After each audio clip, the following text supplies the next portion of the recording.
Good morning everybody.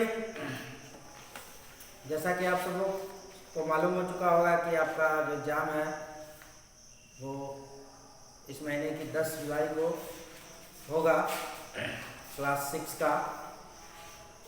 तो उसके लिए आपकी तैयारी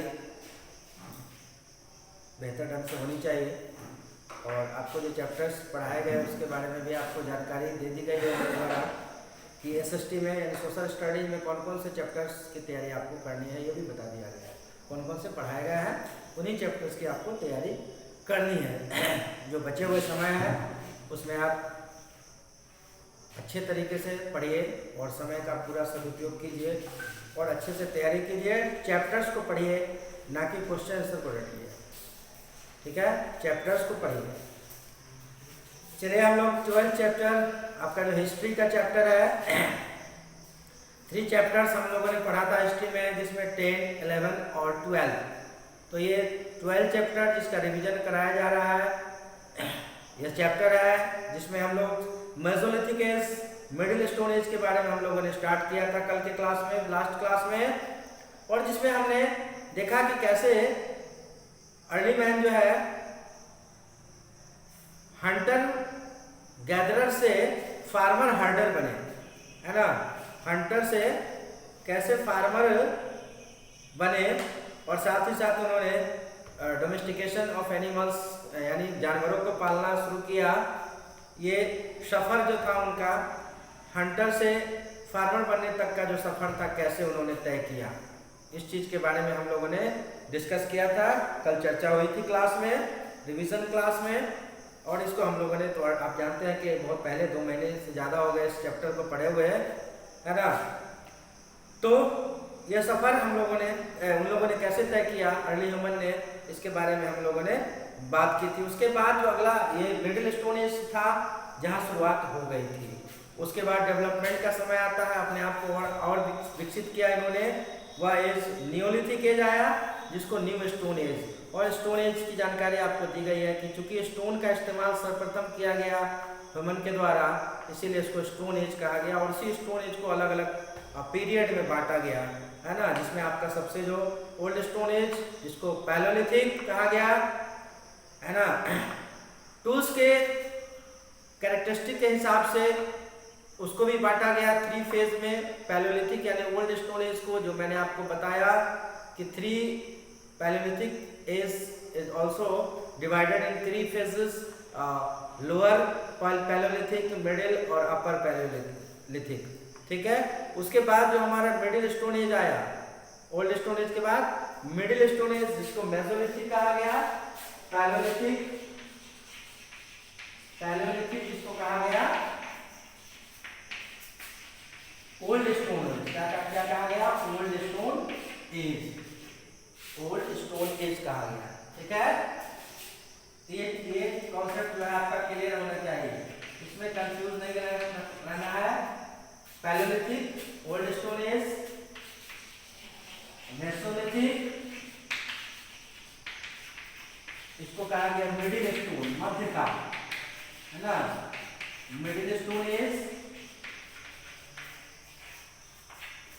और थर्ड जो आपका नियोलिथिक,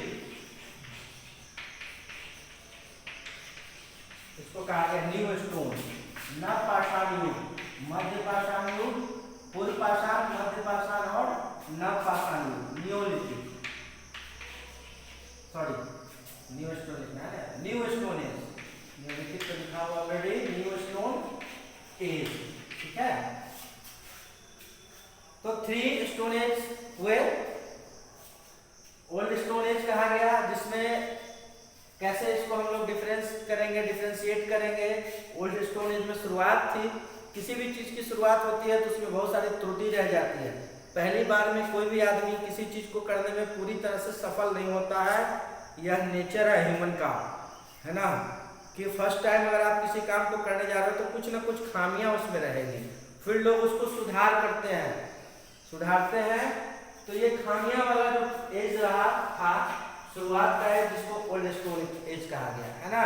फिर उसमें वहां से सफर शुरू हुआ, काफी ट्रबल का सामना किया काफ़ी परेशानी हुई ह्यूमन को, अर्ली ह्यूमन, और उनका जो ढांचा था, स्ट्रक्चर था, बिल्कुल जानवरों की तरह बिहेव करते थे, है ना, चलना फिरना भी जानवरों की तरह होता था, ठीक है, और भटकते रहते थे एक जगह से दूसरी जगह, मांस शिकार करते थे, मांस खाते थे। कुछ स्टोन टूल्स बनाए उन्होंने, लेकिन उतने कारगर टूल्स नहीं बनाए गए उनके द्वारा। फिर डेवलपमेंट हुआ, है ना, उस पैलेलिथिक ओल्ड स्टोन में एज में भी डेवलपमेंट किया शुरुआत में, जिसको मैंने आपको बताया कि 3 फेज में उसको डाला गया, लोअर पैलेलिथिक, मिडिल पैलेलिथिक और अपर पैलेलिथिक। वहाँ भी टूल्स का जो है, टूल्स का डेवलपमेंट हुआ, इम्प्लीमेंट हुआ, टूल्स में भी इम्प्लीमेंट किया, सुधार किया इन्होंने, ठीक है। तो ये जो था पीरियड था पैलेलिथिक एज, ये पीरियड काफी कष्टदायक टाइम था, है ना। इस पीरियड में लोग खड़े भी सही ढंग से नहीं हो पाते थे। फिर इन्होंने धीरे धीरे सीखा, और ग्रेजुअली जब इनका माइंड डेवलप हुआ, थोड़ा सा ब्रेन डेवलप हुआ, तो इन्होंने बहुत सारी चीज़ें की जानकारी इनको मिलती गई, बहुत सारी चीज़ों के बारे में इन्होंने जाना, और अपने लाइफ को बेहतर करने की कोशिश करते गए, है ना, सुधार करते गए। मेसोलिथिक एज आते आते बहुत सारा परिवर्तन आ गया। मिडिल स्टोन एज, मेसोलिथिक में बहुत सारे परिवर्तन आए, और इन्होंने यह जान लिया कि कैसे बीज से नए पौधे उगाए जाते हैं, है ना। एक्सीडेंटली बीज गिर गया, नए पौधे उगाए, फिर इनके दिमाग में विचार आया कि ओ, बीज से ही नए पौधे जो है उगाए जा सकते हैं। और यह जो सफ़र था उनका, यहाँ से शुरुआत हो गई फार्मिंग की। अब यह हो गए फार्मर, फिर डेवलपमेंट हुआ, फार्मर बने। फिर जब फार्मर हो गए, अनाज उपजाना शुरू कर दिया, तो इन्होंने सोचा कि अब हम इधर से उधर, सबसे पहले तो ये अलग अलग भटकते थे, उसके बाद ग्रुप में रहना शुरू किया, ग्रुप बनाना शुरू किया। जब फार्मर हो गए, जब अनाज उपजाने शुरू कर दिए, तब इन्होंने सोचा कि हम एक सेटल लाइफ जिएंगे, और नोमैडिक लाइफ को ख़त्म कर दिया, है ना। बंजारे का जीवन था, जो भटकने वाला जीवन, उसको समाप्त किया, और इन्होंने फिर सेटल लाइफ, धीरे धीरे करके आप देख रहे हैं कि कैसे उनके जीवन में परिवर्तन आया, इम्प्लीमेंट हुआ, डेवलपमेंट हुआ लाइफ में, और बहुत सारी चीज़ें आगे जो है नई नई चीज़ें सीखते गए, नई नई चीज़ों का आविष्कार हुआ, जिसमें हम लोग देखेंगे, हम लोगों ने देखा कि कैसे जो है फायर का आविष्कार हुआ, है ना, कैसे एक्सीडेंटली जो है इन्होंने आग की खोज कर ली कि आग कैसे उत्पन्न किया जाता है, ठीक है। उसके बाद जब ये फार्मर बने, फिर उन्होंने ग्रुप में रहना शुरू किया, उसके बाद सेटल लाइफ की शुरुआत हुई, ठीक है। उसके बाद फार्मर बनने के साथ साथ उन्होंने जानवरों को भी पालना शुरू कर दिया, ठीक है। तो इस तरह से जो है इम्प्लीमेंट हुआ इनके लाइफ में, होता गया। कई सारे इसके जो है एविडेंस के रूप में, साक्ष्य के रूप में बहुत सारे जो है खुदाई के दौरान बहुत सारी चीज़ें प्राप्त हुई, है ना। रिमेन्स ऑफ डेड, है ना, स्केलेटन, उसके बाद पॉटरी, ये बहुत सारी चीज़ें जो प्राप्त हुई, जो ये बताता है कि कैसे चीज़ें, कैसे बर्तन कैसे इस्तेमाल करते थे, किस तरह का, ये सारी चीज़ें हमें बताता है, ठीक है। एनिमल, जब इन्होंने पालना, जानवरों को पालना शुरू किया, नियोलिथिक एज की बात आती है, जानवरों को पालना शुरू किया, इनसे जानवरों से बहुत सारे काम लेने शुरू कर दिए, है ना। सामान ढोने के अलावा जो है एग्रीकल्चर में भी उनका इस्तेमाल, खेती करने में शुरू कर दिया। शीप, गोट, डॉग्स, ऐसे जानवर, जेंटल एनिमल पालना शुरू किया इन्होंने, है ना, which could be easily domesticated, जिनसे खतरा नहीं था इनको, ऐसे जानवर पाला, उससे का उपयोग किया। जैसे कुछ जानवरों का दूध निकालते थे, कुछ का मांस खाया जाता था, और खेती के कामों में इनका इस्तेमाल करते थे। अर्डिहोमन, मेहरगढ़, एक साइट के बारे में मैंने चर्चा की थी, पाकिस्तान के बलूचिस्तान में है, इसकी चर्चा की थी। एक्सकेवेशन के दौरान क्या चीज़ें प्राप्त हुई। Rings of an early farming village in Mehrgarh, farming village था मेहरगढ़, उसके अवशेष प्राप्त हुए, जिससे ये पता लगा कि वहाँ पे खेती की जाती थी, है ना। उस समय में एग्रीकल्चर शुरू हो गया था, खेती शुरू हो गई थी, ठीक है। पॉट्स की अगर हम बात करें मुख्य रूप से, तो पॉट्स में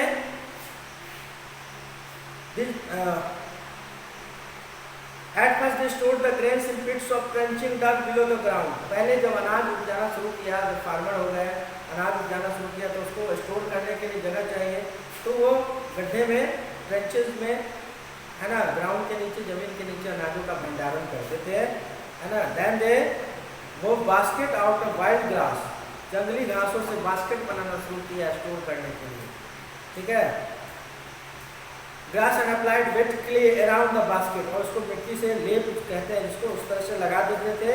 एंड ड्राइड देम, और उसको धूप में सुखाया जाता था, मिट्टी का लेप लगा के उसको धूप में सुखाया जाता था। Although this basket way good for storing dry grains, और इसमें सूखे अनाजों को वो स्टोर करते थे, भंडारण करते थे। They could not be used for storing milk और वाटर, अभी ऐसे बर्तनों में दूध और पानी को तो नहीं रखा जा सकता था। In due course they learn to craft small mud pots, फिर उन्होंने मिट्टी से बने बर्तन बनाने शुरू किए with their hands and bake them on fire, और उसको जलाना, जैसे कैसे मिट्टी का बर्तन क्या मिट्टी से बनाया जाता है, फिर उसको आग में पकाया जाता है, सेम प्रोसेस जो है उन्होंने शुरुआत की इसके। This pots were good enough for storing dry grains, liquid food and cooked food, और कई तरह के ड्राई ग्रेन्स के अलावा लिक्विड फूड को भी इसमें स्टोर करते थे, साथ ही साथ बने हुए भोजन को भी स्टोर करने का काम शुरू किया इन्होंने। Some of this pots were used for cooking food, और उसमें खाना भी बना, ऐसे बर्तनों में वो खाना भी बनाते थे, है ना। तो हम लोग न्योलिथिक एज की बात कर रहे हैं, जिसका पीरियड आपका 8000 से 4000 BC था, है ना। न्योलिथिक 8000 to 4000, मेसोलिथिक पीरियड जो है 10000 to 4000, है ना। और उसी बीच में जो 10,000 से 4000 वर्ष ईसा पूर्व, फिर 8000 से 4000 वर्ष ईसा पूर्व को कहा गया, उसको कहा गया neolithic age, new stone age, ठीक है। Neolithic tools, neolithic tools, the stone tools made by neolithic man were well shaped and brilliantly polished, वह बेहतर टूल्स बना। हमने सफर देखा ओल्ड स्टोन एज, पैलोलिथिक से न्योलिथिक तक में टूल्स पर काम करना शुरू किया, उसको इम्प्लीमेंट करने का काम शुरू किया और इम्प्लीमेंट करते गए, बेहतर टूल्स बनाते गए, है ना। Well polished tools, well shaped and well polished, they were better made than the tools of paleolithic already. यह जो टूल्स था जो न्योलिथिक पीरियड में बनाया गया, वो पैलोलिथिक और मेसोलिथिक पीरियड से काफ़ी बेहतर था, है ना, फार बेटर था ये। Neolithic man was just not just a hunter, he needed better tools for agriculture as well. Neolithic man जो है शिकार करने की जो उनकी जो परंपरा थी, जो उनका जो नेचर था, वो तो ख़त्म नहीं हुआ पूरी तरह से, है ना। लेकिन यहाँ बात आ गई कि उन्होंने खेती करना शुरू किया, तो उसको ज़्यादा प्रायोरिटी दिया कि अनाज कैसे उपजाने हैं, उसके लिए टूल्स की आवश्यकता पड़ती है, और उन्होंने उसके लिए बेहतर टूल्स बनाने शुरू किए, ठीक है। He discovered the plow, sickle and axes. He also needed something to grind the grain, है ना, grind the grain, पीसने के लिए, अनाज को पीसने के लिए भी टूल्स बनाए। So he used a small rounded stone, to crush the grain, चक्की जिसको कहते हैं, है ना। हमारे घरों में चक्की पहले हुआ करती थी, जिसपे जो अनाज को पिसा जाता था घर की महिलाओं के द्वारा, खासकर क्योंकि इतनी सुविधा नहीं थी, ये जो गेहूँ पीसने का जो मिल है वगैरह ये सब उस समय नहीं थे, तो लोग घरों में ही अपना जो है अनाज को पीसने का काम करते थे, ठीक है। तो ये इसकी खोज की गई अर्ली ह्यूमन के द्वारा न्योलिथिक पीरियड में, ठीक है, जिससे वो अनाज को पीस भी सके, क्रश कर सके। राउंडेड स्टोन का ही बना, पत्थर का ही बना, है ना। और हम लोगों ने अपने घर में भी देखा है कि वो पत्थर का ही बना हुआ होता था, जिससे अनाज को पीसा जाता था। which were placed on another large flat stone. This was the birth of mortar and pestle. Mortar और पिस्टल की शुरुआत हुई, जन्म हुआ। Shells of different sizes were also found among the Neolithic. Many of Neolithic tools were sharp edged and Neolithic tools जो है sharp edge, जिसका किनारा होता था वो काफी तेज धारदार होता था और well polished होता था। Neolithic man also made spindle and bone needles, है ना, हड्डियों से बने हुए needles का आविष्कार किया, की खोज की इन्होंने, उसको बनाया। Some of these designs are still being followed, और उस डिजाइन को जो है उसको उसकी कॉपी जो होने लगी, है ना, लोग उसकी कॉपी करने लगे। तो ये जो पीरियड्स है वो हमें बहुत सारी सीख भी जो बाद में लेटर जो पीपल हुए उसको सीख मिली पुराने समय से, है ना। आर्कियोलॉजिकल फाइंड्स में neolithic tools have been found in places like Burzahom in Kashmir and Brahmagiri, Narsipur, Maski and Hallur in Karnataka. ये आर्कियोलॉजिकल साइट्स थे जहाँ से जो है टूल्स फाउंड हुए, टूल्स की प्राप्ति हुई खुदाई के दौरान। ठीक है, आपको पता है आर्कियोलॉजिस्ट जो खुदाई करवाते हैं उस दौरान जो अवशेष प्राप्त होती है उसके आधार पे वो हमें बताते हैं, है ना। सबसे जो इम्पोर्टेंट जो चीज़ें आई सामने वो है invention of wheel. Neolithic period में, न्यूलिथिक एज में इन्वेंशन ऑफ व्हील, पहिए का आविष्कार हुआ, है ना, जिसने ह्यूमन के लाइफ को बहुत कंफर्ट बना दिया, आसान बना दिया, है ना, आरामदायक बनाया। Invention of wheel is a major discovery, major invention, है ना। Remarkable invention of Neolithic man. Invention of wheel was a remarkable invention of Neolithic man. Neolithic man के द्वारा पहिए का आविष्कार किया गया। We really do not know how this invention took place. कैसे हुआ यह लोगों को पता नहीं है, लेकिन शायद Neolithic man got the